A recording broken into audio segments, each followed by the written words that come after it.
Hi everyone and welcome to another video.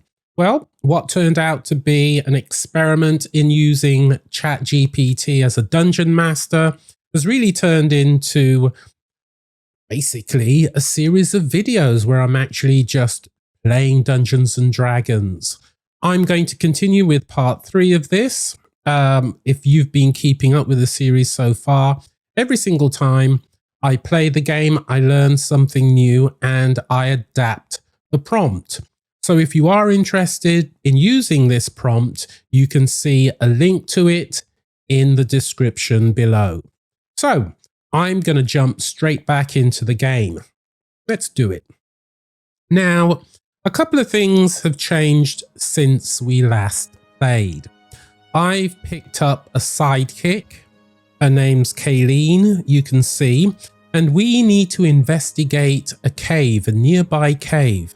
And I've actually paused the game just before doing a stealth check. I've got to roll a d20. I've got my dice, or die. No, it's a die, isn't it? And I've also this time got my character sheet at the ready, so I can add and subtract and do whatever I need to do based on my rolls. So let's jump back into it. So just as a bit of a catch up, just to make sure that everyone knows what's going on, we've dropped into a cave, as you can see there.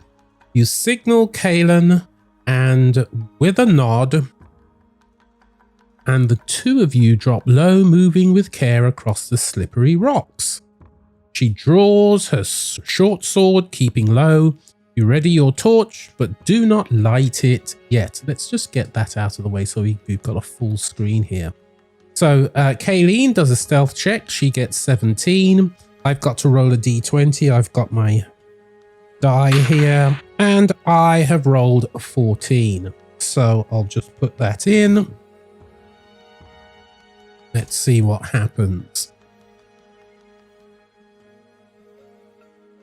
The crash of the tide masks your steps. Stone gives way to silence. You vanish beneath the sea's breath ghosts. So clearly we've been successful. Alva and stealth, 14 plus my modifier, which is fine. Kayleen, 17. Together you slip unnoticed into the mouth of the sea cave. Inside, the walls drip with brine. Barnacles crust the stone. Bioluminescent moss casts faint blue light across the slick floor. The sound of the bell is clearer now, its tone not metal but bone, echoing from deeper within. You see signs of movement, footprints in the damp sand, barefoot but wrong, three-toed. There. A symbol carved into the wall, a circle with a vertical slash, identical to those on the Barrow tablet. And further in, a faint glow, green and pulsing as if beneath water. Kayleen whispers, "Not the first one's in, but if what you fought in that tomb came from here," she draws an arrow. "Let's end it." 1:30, we're inside the cave. Both of us were hidden, were undetected. The leads that we've got, there is some kind of ritual or gate activity deeper within. Do I move forward carefully to investigate the glowing chamber, set up a surprise ambush before entering, attempt a divine or arcane check? I think we could do an arcane check actually. Let's see if we can figure out exactly what's going on. So I'm going to choose option 3. Your fingers trace the damp ancient lines. The sea may have worn the stone, but not the meaning. Some truths endure even beneath the tide. Study the symbol. A circle bisected by a vertical slash, etched deep into the stone and worn smooth by moisture and time. Though you aren't a scholar or a spellcaster, your warrior's life has taken you through shrines and crypts alike. The symbol is familiar, not from holy texts, but from the dead. So we need to do an arcana check. I don't think I'm going to be very successful with this. That was very loud. I've rolled a 12. So let's tell our DM what we rolled. We rolled a 12. Let's see if that's going to help us. Memory stirs, not from books, but from blood. You've seen this mark on the arm of a cultist on a tomb where no one prayed. So, not deep knowledge, but enough so we've been successful. This is no divine sigil. It is the mark of the Drowned Gate, an ancient cult believed among dead worshippers of a forgotten oceanic power called Thalzora. Legends say they sought to unseal the stillborn sea, a realm beneath the material plane, locked away after it tried to consume the world in ages past. The circle is the drowned world. The slash is the seal. And when the line breaks, the gate opens. Kayleen exhales sharply. So it is a gate. And they're trying to open it from here. So we've got a clue. The Drowned Gate cult is active, possibly reviving the ancient power Thalzora. The glowing chamber may be part of a ritual site connected to that gate. You may still be able to stop it before the seal fully breaks. Well, you know, that's my objective. So it's 1:35. We're still hidden. We've got light. We don't have to light our torch. And there's some faint noise coming from the glowing chamber. Do you move in for a surprise ambush? Try to disrupt the ritual? Observe longer to assess their numbers or their purpose? I'm going to go with 3. I'm going to be like Indiana Jones. Let's make sure we scope the place out properly before we attack. The wise hunter watches before the strike. In the deep where gods dream and the drowned sing, you become the silence. You and Kayleen press forward, hugging the slick cavern wall. The glow intensifies, green, rhythmic, like a heartbeat pulsing from below the stone. You find a small crevice just above the chamber, an overlook, half hidden by seaweed and lichen. From here you see the ritual site clearly. A stone platform juts over a pool of seawater, unnaturally still despite the tide. The water glows from beneath, an unnatural emerald light swirling from the depths. Around the platform are 4 figures, hooded cultists in wet robes, oh this is getting serious, chanting. One holds a dagger of black coral, another carries a bound unconscious villager, oh dear. Etched into the stone are runes matching the barrow, and at the edge of the pool is a cracked statue of a humanoid with tentacles for a face. I think we know what that is. Then you see it. In the center of the pool, half submerged, is a stone arch, cracked, ancient and pulsing. Something moves behind it like a shadow in water, circling slowly. Aileen whispers, "We can't stop this, but if they finish that chant, whatever's behind that gate might come through." So we've got 4 cultists, 1 armed, 1 with the prisoner. The pool ritual with the glowing gate. I'm hidden, you are hidden, in a position to act first.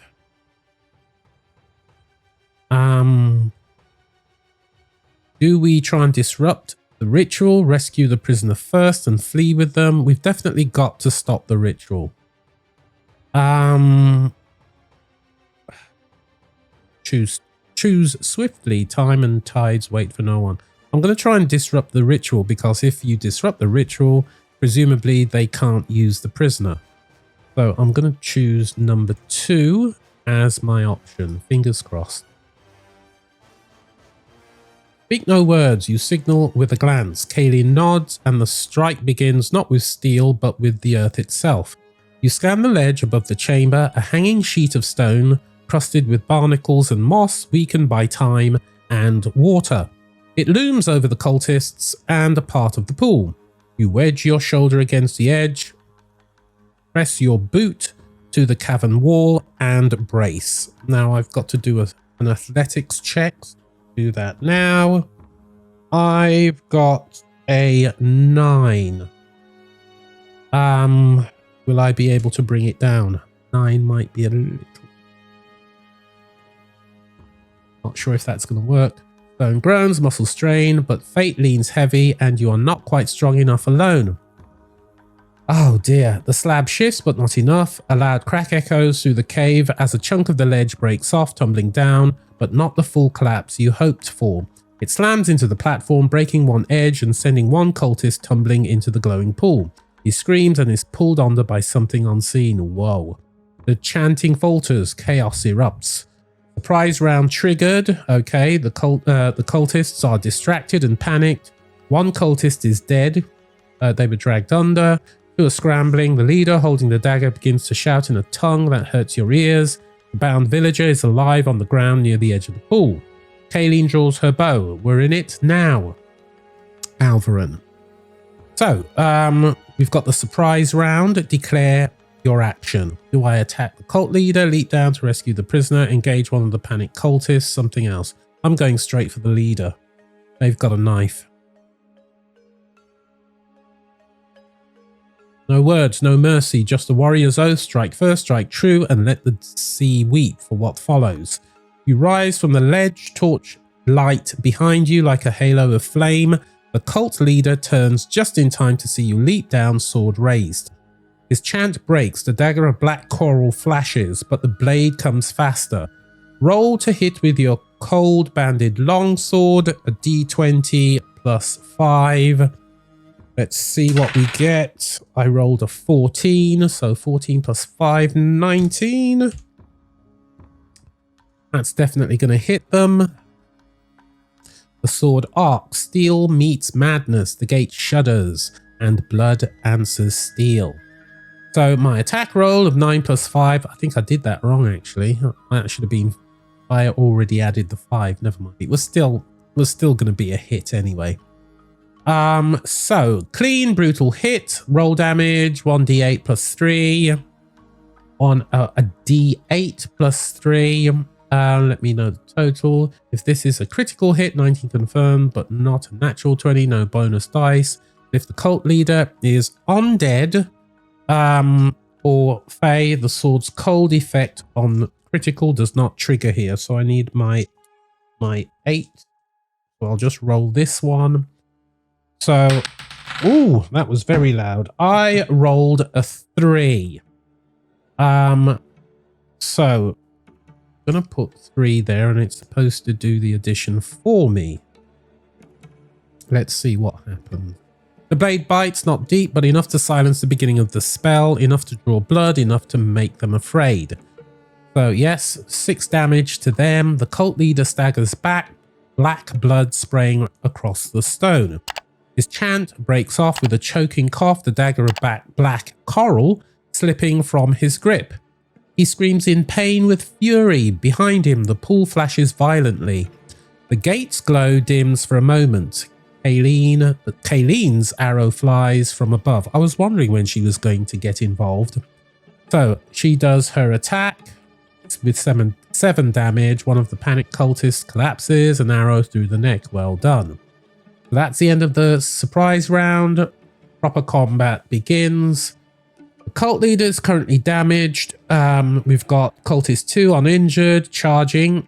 Cultist 3 panicked, backing toward the pool.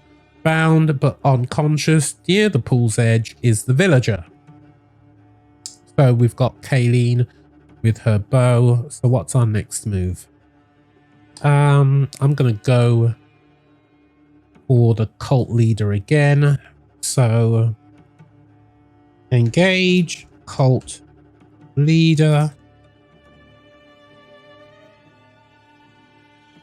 Let's see. One enemy remains, the voice of the tide, the herald of the drowned. You silence him not with words, but with steel. You close in on the cult leader, sword gripped tight. He snarls something in a choking, guttural tongue, half curse, half plea. His hand reaches for a pouch, perhaps a spell component. Don't give him the chance. Roll to hit with your cold banded longsword. I've got to roll a d20. Let's see what we get. We get a 6. Oh dear, oh dear. Not having much fun with this cult leader. The blade flashes, but so does desperation, and even drowning men will bite if cornered. Attack roll is a miss. You swing wide, the cult leader ducks low, the blade slicing through empty air, sparks flying as it clips stone. He snarls and shoves a hand towards your chest, fingers glowing with dark green light. It's the cult leader's turn. They've got 17 to hit. My attack class is 18, but they have missed. Thank goodness. A blast of necrotic force shoots past your shoulders, searing the air, but it misses, slamming into the cave wall in a burst of green flame. So what's Kayleen up to? Kayleen fires again at the third cultist, who is backing towards the gate with an attack roll of 16 and damage of 6 because it's a hit. She doesn't miss. The cultist topples, falling backward into the pool with a splash, and something drags them under immediately. Only the third cult leader and one charging cultist remain. So, we've still got the cult leader engaged with me. The cultist charging you melee next round. You've got to be concerned about that. Kayleen is probably going to engage that second cult leader. Not the cult leader, the second cultist, I beg your pardon. So, what am I going to do? I'm going to attack the cult leader yet again. 1. Let's see if we're actually successful. No hesitation, no retreat. You are forged in fire, and this cultist dies by the blade. You step into your stance, ignoring the charging footsteps behind you. The cult leader tries to raise a warding hand, but you're faster. Roll to hit. Roll a d20. What do I get? I get a 7. Wow. Okay. We might still hit them. Let's see. Steel whistles again, but the tide slips just out of reach. I have missed. I've got a total of 12. Your blade casts through empty air once more. The cult leader throws himself sideways with a grunt, the torchlight casting his wild eyes even in green shadow. He's fast, too fast for someone so wounded. Behind you, the second cultist slams into your side, blade raised high. They've attacked with 17. My armor class is 18. They've missed. The blade scrapes your chainmail, but does not break through. Kayleen, good old Kayleen, fires again, targeting the charging cultist who struck at your flank. They have hit with 5 damage to the cultist. The cultist grunts, stumbles back, wounded but still standing. The gate flashes violently and the water churns. A tentacled shape begins to rise in the pool. You may only have one more round before it emerges. What do we do?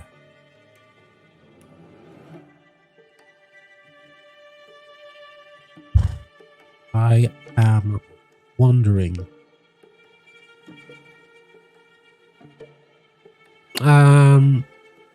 We haven't actually disrupted the ritual. Let's stop that thing from rising, because I think if that thing gets out, we're going to be in a world of pain. So I'm going to go with option 3. And I'm going to have to roll something for it. When blades fail, break the source. You turn not towards the cultist, but towards the altar, toward the lie made stone. You pivot, swords flashing down, not at flesh, but at the statue beside the pool. The tentacled idol of Balzura is cracked, face leering, pulsing faintly with green light. With a cry, you strike at its base with all your might. Gotta roll a d20. I get, oops a daisy, that wasn't a d20 actually, that was my d8. Here's the d20. Is that d20? Have I got that? Hold on a minute, there it is. I've rolled an 11. I think we're going to be successful here. Let's see. Steel rings, stone shatters, and the sea screams. Attack roll 11 plus 5, 16, which is a hit. Your sword slams into the idol's base, cracking it through the center. A flash of green light bursts from within, as if the very stone bleeds power. Then, the statue collapses. The chanting stops, the air shifts. The arch in the pool pulses once more, then goes dark. Whatever was rising sinks, screeching in a voice that is not of this world. The water churns and falls still. The cult leader howls, "No, you don't understand. It was chosen. The sea will..." Kayleen? Good old Kayleen. Kayleen's arrow pierces his chest, silencing him mid-rant. The remaining cultist drops his blade and flees into the darkness of the cave, vanishing before you can strike. Combat is over. The villager is alive, still bound. The gate is inactive. The ritual site disrupted, statue destroyed. Kayleen lowers her bow. You did it, she said quietly. Or says quietly, it says. You sealed it again. Gods. So it's 1:48 p.m. Alvaran, we're down a bit. Kayleen 17. I'm 11 out of 19. We've earned some XP. You can see it there. So that bit of combat is over. So what do we do? Tend to the villager and return to Grimthorn. Search the bodies and chamber for clues or items. Pursue the fleeing cultist. I don't think there's any value in going after that person. Let's do a bit of a search before we go back. And then we'll just tie this up. Victory is not the end. Victory is the chance to know, and what you find in the dark might light the way forward. You search the chamber swiftly, sword in hand, eyes sharp. Kayleen covers the passage with her bow as you examine the fallen cultists and remnants of the ritual. What have we got? We've got the black coral dagger, a ritual weapon, finely made, curved with breaking waves. Slight necrotic aura, can be used as a +1 dagger, deals extra necrotic damage versus humanoids. That's useful. There's a Tideborn pendant, tarnished silver medallion etched with a drowned gate symbol, may be valuable to scholars or cult trackers. A scroll fragment written in deep speech, runes reference phase 2, and a location marked the Moor at Low Tide Reach. Interesting. 3 black candles, 1 empty binding circle, broken idol shards, not very useful. Oh, we've got 5 gold seaweed wrapped ration, which we can't eat. A map, scrap, water damage, but showing the coastline, and a spiral shape reef labeled Low Tide Reach. Oh, we've got a clue. So we've updated our inventory. Kayleen says softly they were preparing for more. This wasn't the only gate, and I think that is now the issue. We've closed one, but there are more. So we're going to tend to the villager, and we are going to return to Grimthorn, mostly because I want to tie this up now, because as I'm sure you might be able to hear that someone's mowing their lawn. So the dead are behind you, but the living, they still need saving.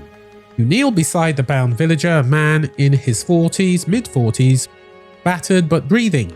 His eyes flutter open as you cut the ropes with your blade. He grasps and grabs your arm. Thank the gods, I thought they were going to drown me in that light. You help him up. Kayleen offers a shoulder for support. As you leave the cave, he limps between you, dazed but grateful. The three of you climb the cliff path in silence. When you crest the ridge, the villagers already wait, drawn by the sound of the earlier collapse. The fleeing cultists, or perhaps instinct. When they see the man alive, a cheer erupts. Harvan steps forward, hands clenched. Did you stop it? Kayleen nods. 1 gate destroyed, but there may be others. You hand him the Tideborn pendant, and his eyes harden. Then Grimthorn will be ready next time. But the Reach, he looks out over the waves. That place has been cursed since my grandfather's time. So that's our summary. We were victorious, but we've discovered that there are other gates that need to be closed. So we've just got a summary there. The cult is regrouping in Low Tide Reach. The scroll fragment could be translated by a scholar or mage. The fleeing cultists may return or lead others. I'm going to take some downtime with my NPC before we resume this adventure. I think that was great. That was a great session. And we were able to play the game with ChatGPT operating as our dungeon master, and I think doing a good job.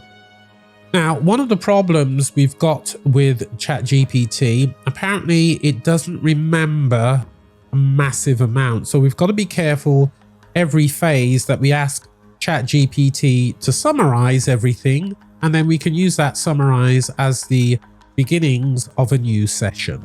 But we're going to leave it there for now.